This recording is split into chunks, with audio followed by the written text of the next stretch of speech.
Hello viewers, কেমন আছেন সবাই? আশা করি সবাই ভালো আছেন। বরাবর মতো আমিও চলে আসলাম আবার জিল্লুর রহমান। বন্ধুরা, আমাদের কমন একটা প্রশ্ন যে আমার ভিডিও একটা আপলোড করেছি ২টা ৩টা ৪টা ৫টা ১০টা ভিডিও ভিউ আসার পরে ভিডিওতে ভিউ আসার পরে আর ভিউ আসে না। এটা কি করব? বন্ধুরা, আমরা বরাবরের মতো বরাবরের যেই ভুলটা করে থাকি সেটা হলো যে আমি একটা ভিডিও আপলোড করেছি। এই ভিডিওটা কনটেন্টটা ভালো। এই ভিডিওটা আপলোড করার পরে আমরা কি করি? আমাদের বন্ধুর কাছে শেয়ার করি। কিন্তু একটা বিষয় আপনি চিন্তা করে দেখেন, আপনি ভিডিওটা পাবলিশ করলেন। সবকিছু ঠিক আছে। আপনার থাম্বনেল ঠিক আছে, টাইটেল ঠিক আছে, ডেসক্রিপশনে কিওয়ার্ড ঠিকমতো দিয়েছেন, হ্যাশট্যাগও দিয়েছেন।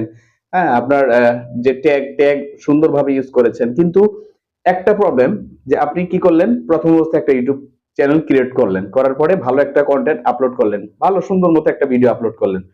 সবকিছু মেইনটেইন করলেন। থাম্বনেল, টাইটেল, ডেসক্রিপশন, ট্যাগ সবকিছু ক্যাটাগরি ওয়াইজ আপনি ঠিক করলেন। করার পরে কি করলেন? এই আপনার যে ভিডিওটা পাবলিশ করলেন ইউটিউবে, এই পাবলিশ ভিডিওটা আপনি আপনার বন্ধুর কাছে শেয়ার করলেন কিংবা আপনার ফেসবুকে, মেসেঞ্জারে, হোয়াটসঅ্যাপে আপনার বন্ধুদের কাছে শেয়ার করলেন।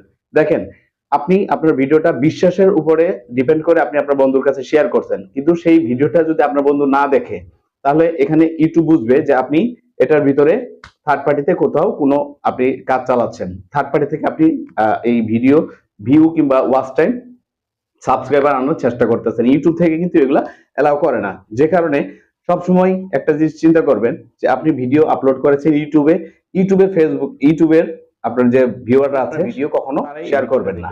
শেয়ার করলে হবে কি? আপনার ভিডিও যার কাছে শেয়ার করছেন সে নাও দেখতে পারে। সে মনে করে যে আপনার ভিডিওটা দেখলো, আপনার বন্ধু দেখলো। দেখার পরে কি হলো? একবার ১ second, ২ second, ৩ second, ৪ second, ৫ second দেখার পরে আর ভিডিওটা দেখলো না। সেখান থেকে কি হবে?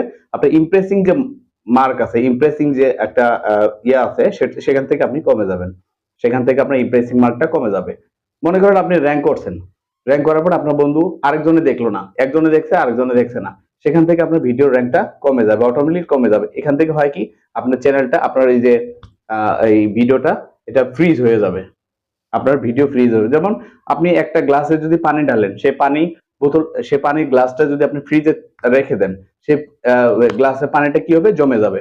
এরকম আপনি একটা ভিডিও বানিয়েছেন, আপনার ভিডিওটা যদি ভালো হয়ে থাকে, এটা ইউটিউবে আপনি যখন পাবলিশ করেন আপনার বন্ধুরা অটোমেটিকলি দেখবে। যদি কন্টেন্ট ভালো হয় সে দেখবে এবং কি আরো অন্যদের কাছে শেয়ার করবে। আপনার শেয়ার করা লাগবে না।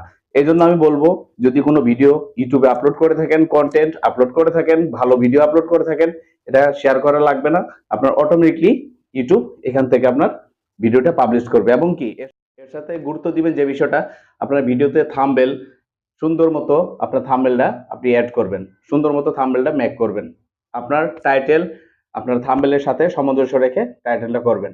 আপনার যে ডেসক্রিপশন বক্স, এই টাইটেলের ডেসক্রিপশন বক্সের সাথে মিল রেখে ডেসক্রিপশন এবং কি ট্যাগ, এই এই ৩ টা জিনিস আপনার ভালো মতো মেইনটেইন করবেন এবং কি ভিডিও কনটেন্টটা ভালোভাবে আপলোড করবেন এবং এটা ইউটিউবে পাবলিশ করবেন। আপনার এই ভিডিওটা ফ্রিজ হবে না। আনফ্রিজের একমাত্র উপায় যেটা হলো আপনার বন্ধুদের কাছে শেয়ার করবেন না এবং কি থার্ড পার্টি কারো কাছে ইউটিউবের ভিউজ, সাবস্ক্রাইবার কেনার জন্য থার্ড পক্ষ কারো কাছ থেকে হেল্প নিবেন না। তাহলে আপনার চ্যানেলটি ডাউন হয়ে যাবে এবং কি আপনার ভিউ আসবে না, সাবস্ক্রাইবার আসবে না। আর ভিউ হলেই আপনার সাবস্ক্রাইবার অটোমেটিক্যালি হয়ে যাবে। আশা করি বুঝাইতে পেরেছি।